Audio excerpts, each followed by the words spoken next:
Acá tengo algunos emergentes, mientras van pensando lo que quieran preguntar después. Hay una pregunta sobre la pulsión escópica. Pulsión es un término que apareció con Freud. En alemán, Trieb, se escribe Trieb, que significa brote o disparo.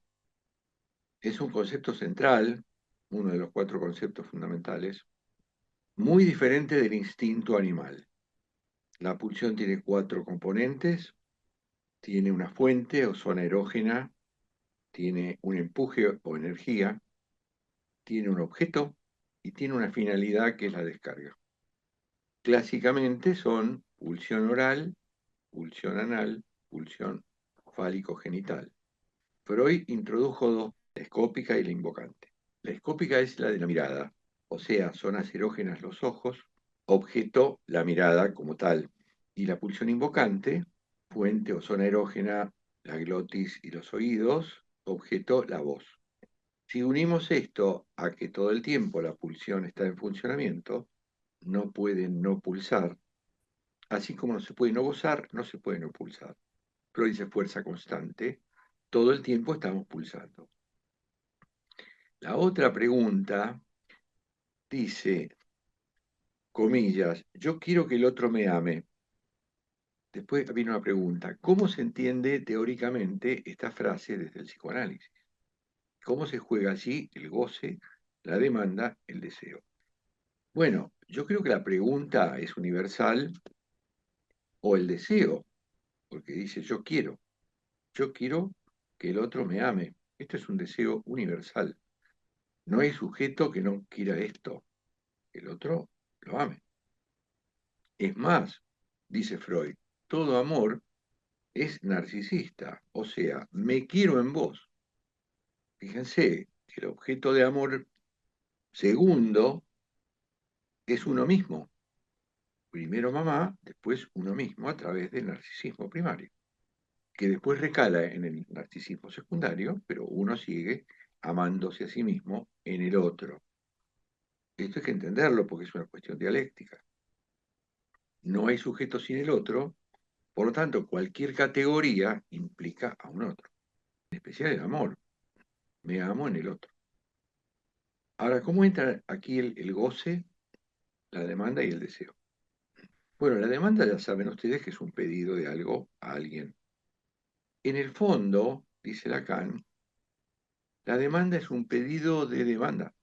O sea, te demando que me demandes. Y esto es algo que está en la base, por ejemplo, de la neurosis madre, que es la histeria. Te demando que me demandes. Te pido que me pidas, sería. Y allí lo que está en juego es el amor, más allá del objeto. Ahora, entre el goce y el deseo hay un vacío. Son conjuntos disyuntos. No sé si ustedes estudiaron alguna vez teoría de conjuntos. Son dos círculos de Euler o de Venn separados. El deseo, el goce. Lo que podría enlazarlos es el amor, ese círculo del amor. Por lo cual, Lacan dice, solo el amor permite al goce condescender al deseo. Ahora, el goce es permanente, articulado a la pulsión.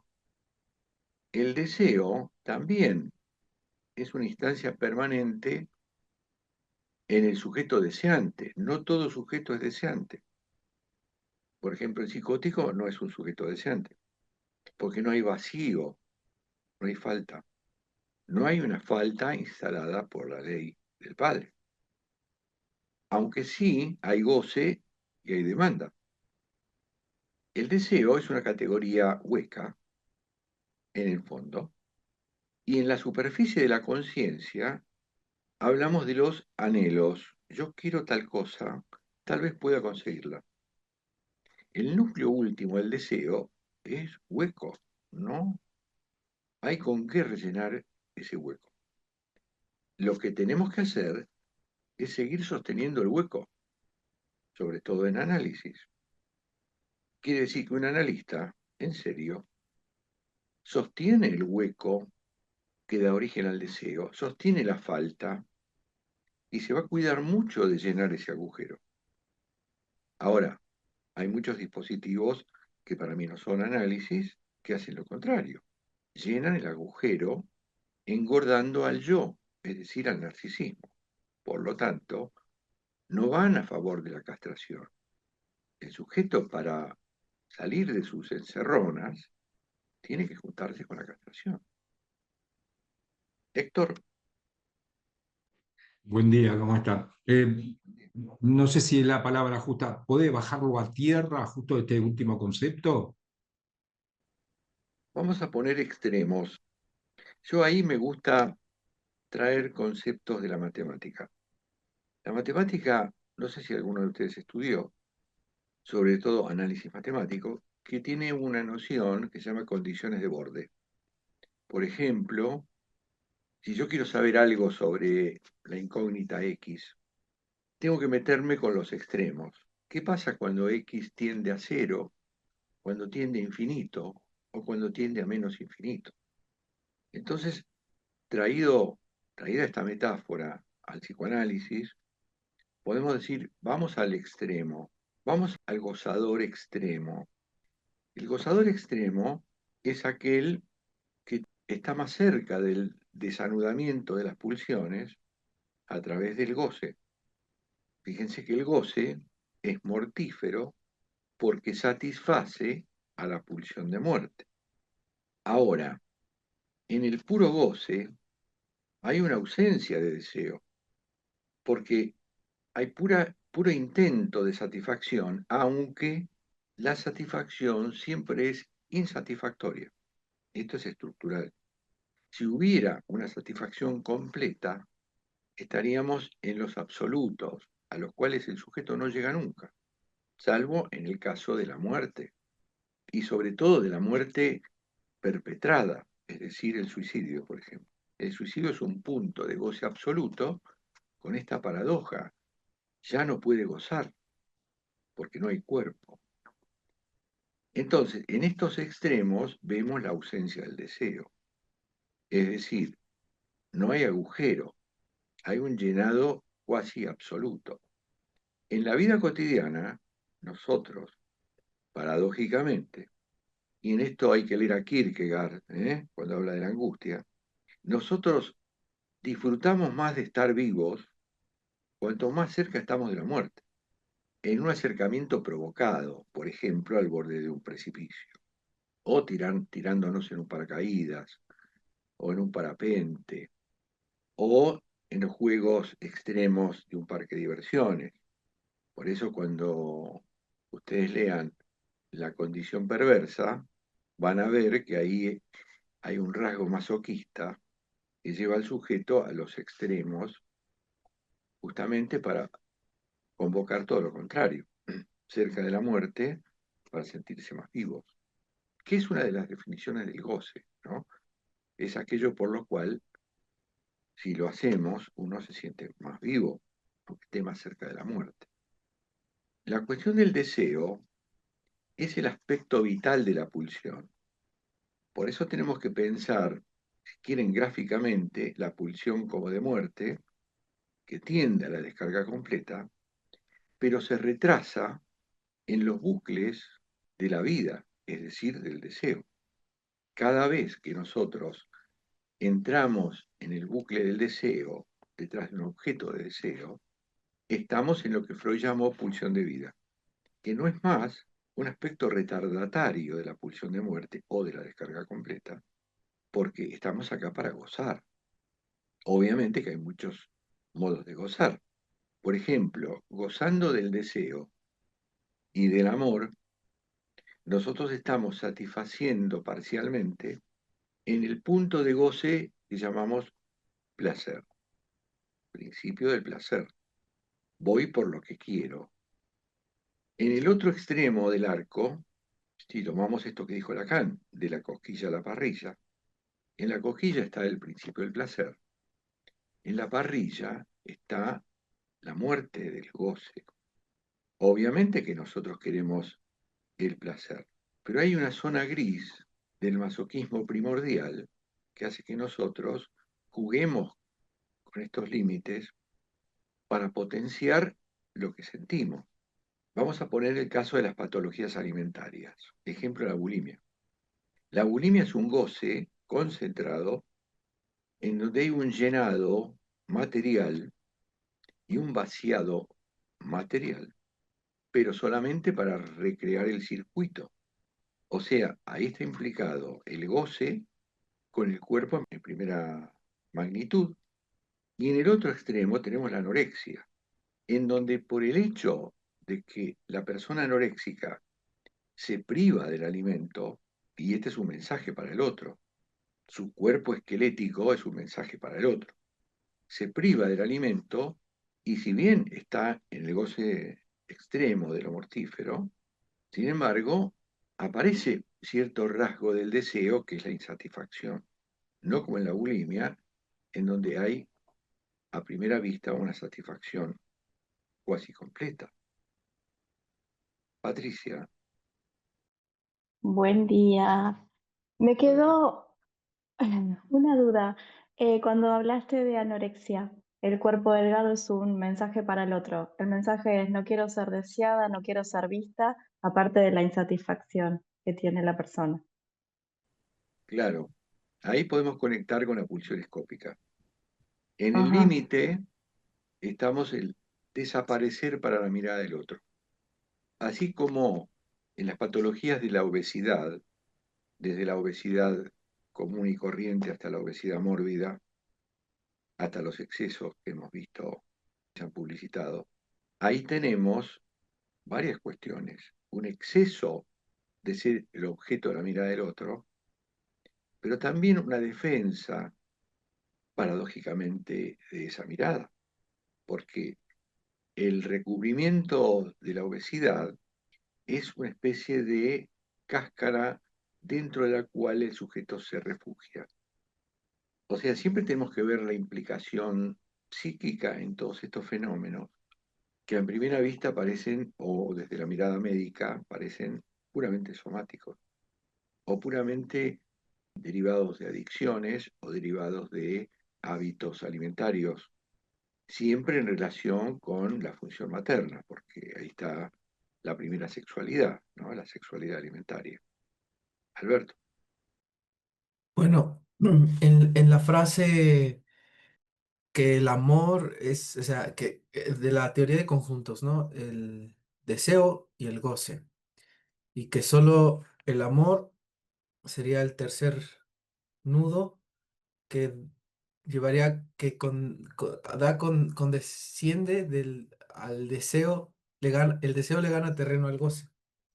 Pero en esa definición, más o menos hemos hablado qué es el deseo, qué es el goce, pero no qué es el amor.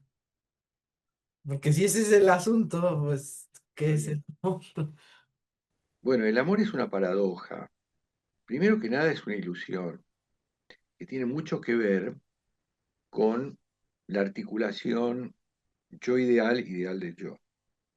Es decir, el objeto de amor tiene la paradoja de incluir el placer del amor y el sufrimiento del amor.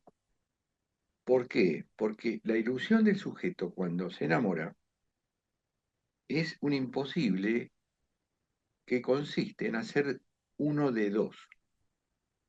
Cuando no hay posibilidad alguna de hacer uno de dos. Cuando Lacan dice no hay relación sexual, está perfilándose para el lado del vínculo, en donde hay una imposibilidad radical de hacer uno de dos, salvo en el aspecto ilusorio del amor. Ahí hay una intención y una ilusión de que de dos se hacen uno. Por eso hay tanta producción imaginaria alrededor de eso, en donde la media naranja, la media medalla, somos eh, una parte y la otra. Fíjense que desde el punto de vista mitológico había un ser originario que era el andrógino. Andrógino quiere decir hombre-mujer. Andros, gino. Por alguna razón, Zeus manda dividir con una espada a este ser quedando hombre y mujer separados. Y por esa separación es que después hay una búsqueda mutua para volver a integrar el andrógino. Esa es la imposibilidad radical del amor de hacer un andrógino. Siguen siendo dos radicalmente separados, salvo por la ilusión compartida de que somos uno. Ahora, la historia de ese amor irá a parar necesariamente a la contrastación de esta certeza. No somos uno. Basta un detalle de diferencia para que aparezca la imposibilidad de ser uno. Por eso, en los límites, en los desengaños, en las traiciones, en las infidelidades, el sujeto llega a extremos como, por ejemplo, el crimen. Una de las razones de los crímenes son los celos. Las otras son el dinero y la venganza. Pero en criminología, lo que se lleva a las palmas primero es la cuestión del amor. Silvia. Sí, Mario, buen día. Vos hablaste de bulimia y mi pregunta es si la podemos conectar con la pulsión anal entre este llenado y el vaciado. Es curioso ver la conducta de las personas bulímicas, porque al tiempo que se llenan, quieren despojarse. O sea, es una contradicción en sí misma. Es como un oxímoron, porque no solo vomitan, sino que además toman laxantes todo el tiempo. Por lo tanto, hay algo de eso, de la confusión de los orificios corporales. Fíjense que una de las definiciones del goce, tal vez la más enigmática, es el efecto del significante en los orificios corporales. Entonces, en la bulimia tenemos un extremo del goce con estos conceptos del significante afectando los orificios corporales, en donde hay un ingreso y un egreso compulsivos de algo que también es un mensaje. Obviamente que hay que ir a los casos singulares a ver cuál es la intimidad del mensaje, pero es evidente que está implicado el gran otro, el cuerpo y todas las categorías que estamos analizando, el goce, la pulsión, tal vez el amor, porque habría que ver en cada caso cómo juega la variable del amor respecto de ese gran otro. Si ese mensaje tiene connotaciones distintas, a primera vista es un llamado a la pulsión escópica. Mírenme, ¿estoy desapareciendo o me estoy volviendo infinitamente grande? Fabiana. Una pregunta, Mario. En la anorexia, si dos personas son jóvenes, están enamorados y tienen el mismo trastorno, ¿tiene que ver que haya una relación en cuanto a que el otro también me presenta o se presenta con esa misma sintomatología? ¿O hay que buscar más allá de esa relación, de las pulsiones, del amor, del entorno? Siempre hay que buscar más allá. Pero, en el caso que vos decís, hay una complementariedad que a veces se ve no en la sintomatología general, sino en las parciales. Ejemplo clínico, un padre y una hija muy pegoteados, provenientes de una familia epileptoide, tienen una relación más que estrecha respecto del resto de los miembros. Ni siquiera este hombre con su mujer o esta hija con su hermano o con su novio, cosas por el estilo. Pero de pronto aparece la patología alimentaria en el marco de un viaje que esta hija hace a Europa. El padre se queda aquí y la hija está en Madrid. En el texto del padre en sesión dice, mi hija y yo hacemos un eje, que podría pasar inadvertida, pero resulta que aparece los detalles sintomáticos. El padre aquí en una bulimia de ingesta excesiva, y la hija en Madrid vomitando, aunque no coma. Ahí tenemos una complementariedad sintomática, pero no hablamos de todo el síntoma, sino de las partes del síntoma. Uno que come, la otra que vomita. Esto habla de un exceso de interconexión en la ilusión de que somos uno. Porque ¿qué es un eje? Un eje es un fierro que conecta dos cosas. Mario, perdón. Ahí también se podría decir que el incesto insiste. Sí, pero siempre insiste en incesto. Aquí es más evidente, aunque está sublimado por el hecho de que este padre y esta hija no tienen sexo. Tienen en todo caso otro tipo de sexualidad, que es la sexualidad oral, compartida. Cada uno hace su parte en esta dupla. Es un caso bastante impactante porque he visto un solo caso como este, que habla de una especie de personalidad compartida entre dos personas. En este caso, con una patología alimentaria en cada uno de los sujetos, pero cada uno se hace cargo de una parte. No quedó esclarecido en el caso, no es un caso mío, pero no quedó esclarecido el núcleo de por qué cada uno hacía lo que hacía y no la parte del otro. Eso también habría que buscar una explicación a través de la libre asociación, como siempre, pero no está explicado en este caso concreto que encontré en la literatura.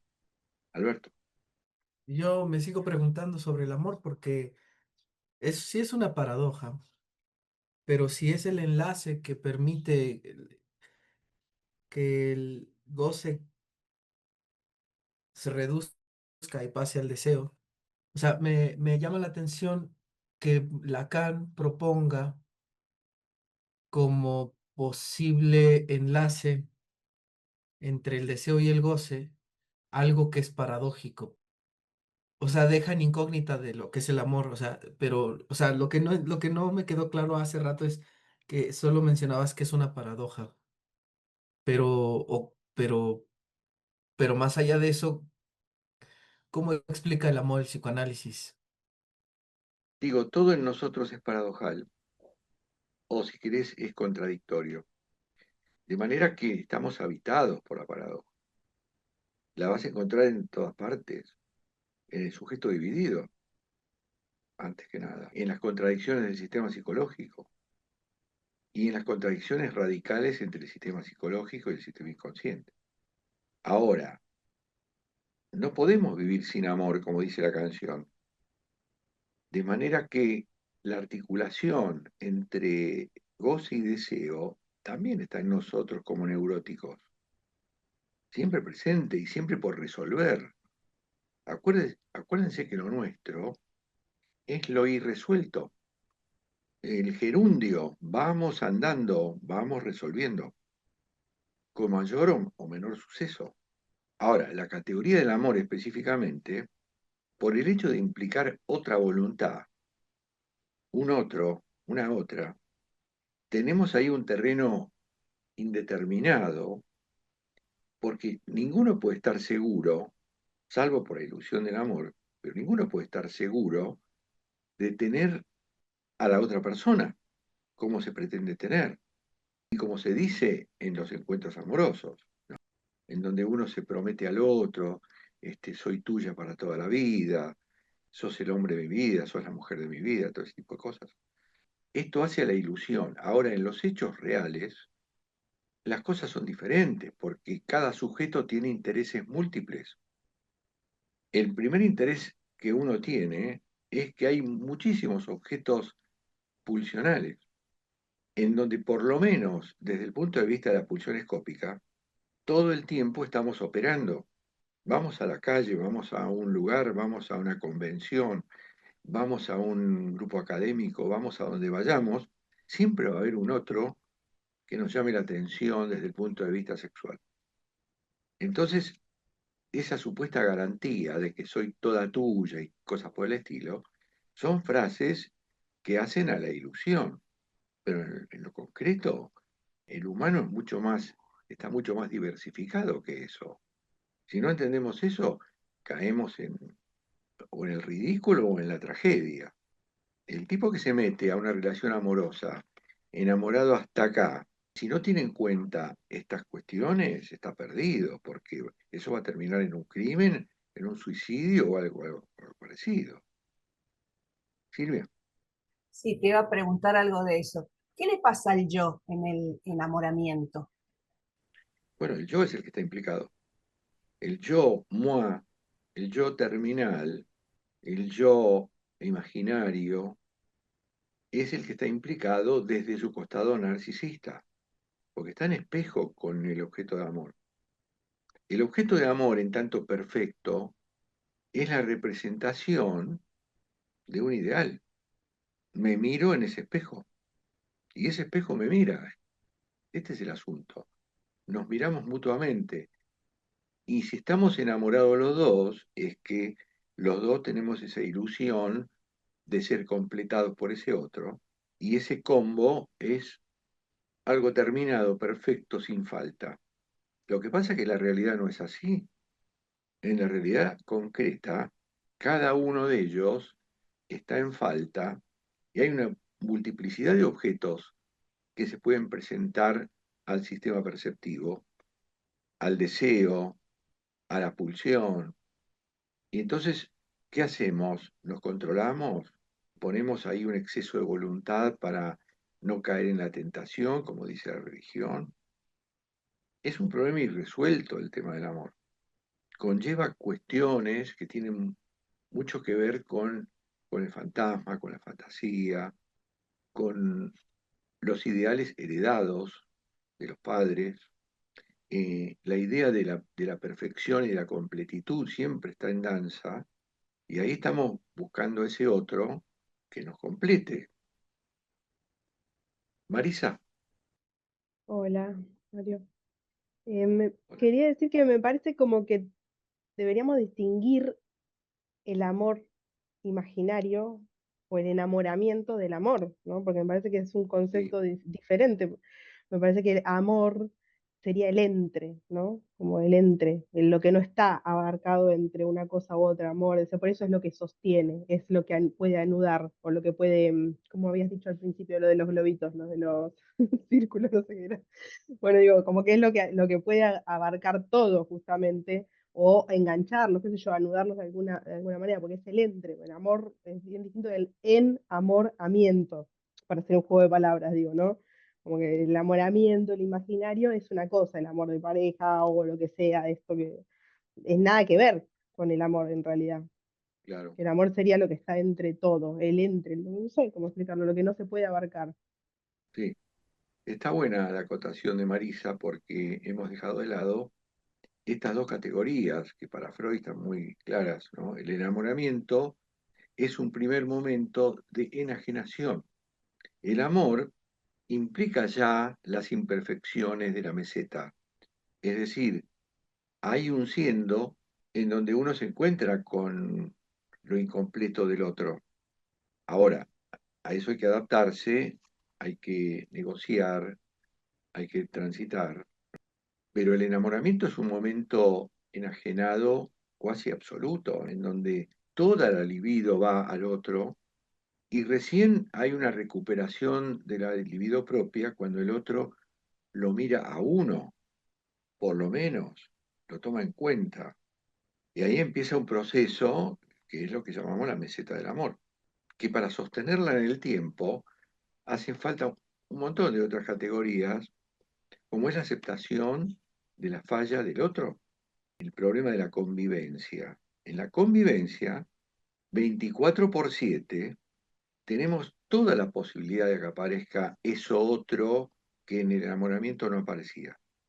O sea, lo que está fuera de la ilusión, el detalle, la hilacha, podríamos decir, acá hablando en criollo. También quería decir que como el amor como lo que no muere, justamente, eso que puede ser. A ver cómo lo ves. El amor, ¿Estás separando? ¿sí? Amor, Hoy estás polisémica, ¿eh? sí. Bueno, pero digo, como eso abarcativo, ¿no? Justamente lo que podemos poner en un círculo, digo, en un grupo, en lo que sea, en una palabra, es lo que muere, lo que puede morir. Sí, El amor está más allá de eso. Hablando del amor en general, no sé, más abarcativo. claro. No, porque hay Lo que como, pasa, lo que pasa es que necesariamente después tenemos que caer en el caso singular. Digo, por ejemplo, en un caso algo bajado a tierra, como que a veces eso es lo que nos sirve, ¿no? Porque podemos estar muy abstractos, pero bajado a tierra en un caso.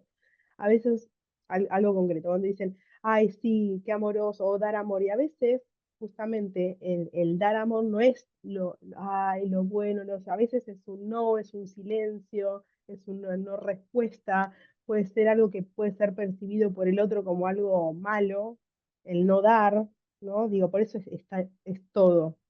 Porque a veces el amor está como visto como en lo imaginario, como solo lo lindo, lo agradable, lo bueno, pero en el amor está todo. A eso me refería. Sí, sí. Entonces, el enamoramiento, ¿cómo se define? No en vano, Freud incluyó el enamoramiento en las 5 pestes de psicología de las masas. Tenemos idealización, sugestión, hipnotismo, dogmatismo, enamoramiento. O sea, absolutos en los cuales creemos y nos metemos y nos embarcamos sin saber que no son absolutos. Pero tenemos esa ilusión. Esta es una cuestión bien humana, creer que existen los absolutos. Entonces, el enamoramiento, como estado enajenado en el peor sentido, ¿no? Fíjense que a los psicóticos se les llama enajenados, alienados, o sea, atrapados en el otro, en el alien. Alien quiere decir el otro. Entonces, hay una cuestión de encandilamiento, de fascinación, y fíjense lo que son las palabras. Fascinación es el origen, la raíz de fascinación, es el origen del fascismo. El fascismo es el fajo de espigas con que Mussolini le dijo a la masa que hay que estar unidos para resistir. Por eso el saludo fascista o el nazi es el brazo extendido con los dedos formando un fajo unido.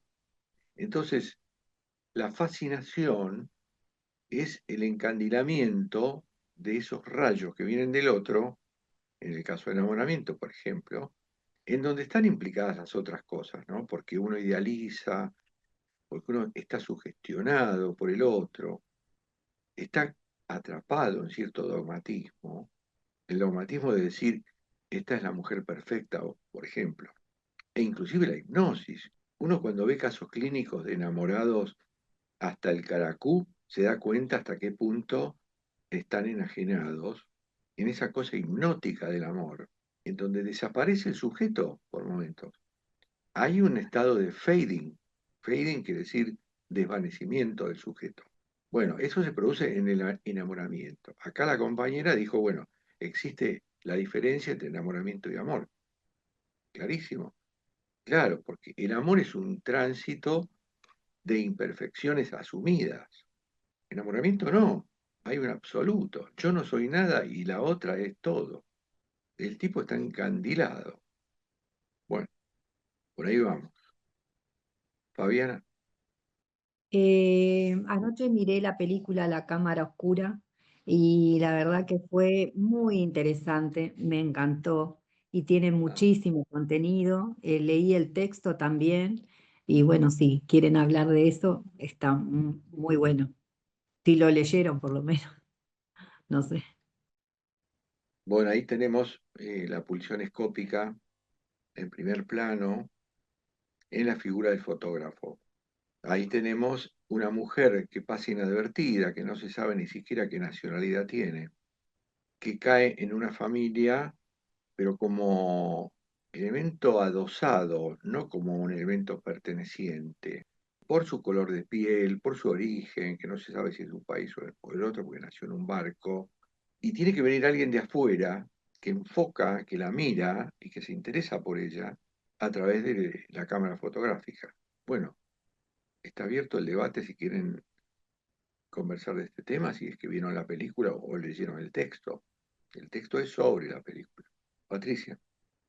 Yo haciendo referencia a la cámara oscura, leí el texto en la película, no sabía que estaba, ahora la voy a ver. Siempre me queda esto, ¿no? Cómo ideologiza la mamá, cómo condiciona el entorno esta mujer que prácticamente no era nada, vestía de negro o de oscuro, no era nada, no era vista por nadie, e incluso ni siquiera se veía ella misma. Tuvo que venir otra persona ajena a su entorno para rescatarla. Me quedó eso, cómo nuestro entorno, y sobre todo la mamá, ideologiza, ¿no? Nos va metiendo de a poco ese chip que no nos hace, voy a decir esta palabra, libres. Claro, ahí está algo Ay, bien yo no sé. pichoniano, que hablando de Pichon Rivière, donde aparecen los roles asumidos y adjudicados. Porque justamente lo que vos decís, ella tampoco se ve. Quiere decir que asume plenamente su condición marginal. Hasta que alguien la mira, y ahí está la pulsión con sus efectos. Porque no nos olvidemos que la pulsión en última instancia tiene una raíz sexual. Entonces, hay una articulación, como dice Lacan, entre lo semántico y lo sexual, en este nuevo vínculo que aparece con un extranjero absoluto, como es un fotógrafo contratado, para registrar esta familia que todos asumen el lugar de la oscura, porque ella también es oscura. Hay una cuestión de piel también, no solamente que se viste de negro, sino que tiene una piel oscura, lo cual es todo un signo. Y la foto como, fíjense que foto viene de fotón, que es la partícula que porta la luz. O sea, hay una cuestión de claroscuro en este texto y en la película. Está buenísimo analizar desde el psicoanálisis. Y ahí pueden meter los goces, la demanda, el amor, la mirada que captura y que es capturada, la mirada como objeto, esta selección que hace el fotógrafo, cuando en la foto de toda la familia ella parece que queda afuera del encuadre, él la encuadra como objeto principal, la saca de la marginalidad. Fíjense cómo es la importancia de la mirada del otro, cómo lo constituye, ya sea para bien o para mal. Para mal en cuanto a los orígenes de esta mujer, su propia madre, su propio esposo, prácticamente la usa como reproductora, como trabajadora hogareña, como la famosa ama de casa que siempre les digo, a mí me llama la atención cuando yo pregunto, ¿usted de qué trabaja? Y me dice, yo no trabajo, soy ama de casa, cuando es el trabajo más arduo que existe. Fabiana. Pasa que él viene con su propio beneficio, porque él busca, después de esa pareja que tiene, que sale con todos en el pueblo, entonces él busca la contracara, un beneficio de que su nombre no salga en todos lados y que no se hable de él. Y ella es justo la imagen perfecta para que haga todas las cosas de la casa, lleve la familia adelante, que no sea vista por nadie y después, bueno, se muestra a través del fotógrafo que ella vale, la saca de esa marginalidad Claro, que su propio marido la pone. tal cual. Bueno, acá hay un punto interesante. Articulo con un caso clínico, un analizante que también es psicoanalista, que me dice algo así como, cuando yo quiero poner mis ideas sobre el tapete en lo social, por ejemplo, un proyecto, me siento como que soy un interesado. Y yo le tengo que decir, todo el mundo es interesado, hasta la madre con su bebé, en toda esa movida altruista de la madre, hay un interés personal de ser completada por ese bebé. De manera que le tuve que decir estos términos, ¿no? Todo el mundo está interesado o es interesado, entonces tendríamos que sacarle esa connotación negativa del interés y en todo caso ponérsela a las personas interesadas más allá de lo razonable, pero todo el mundo tiene un interés en juego para, entre comillas, usar al otro de alguna manera, aún en el marco del amor más sublime. Bueno, gente, nos vemos la próxima. Chao a todos.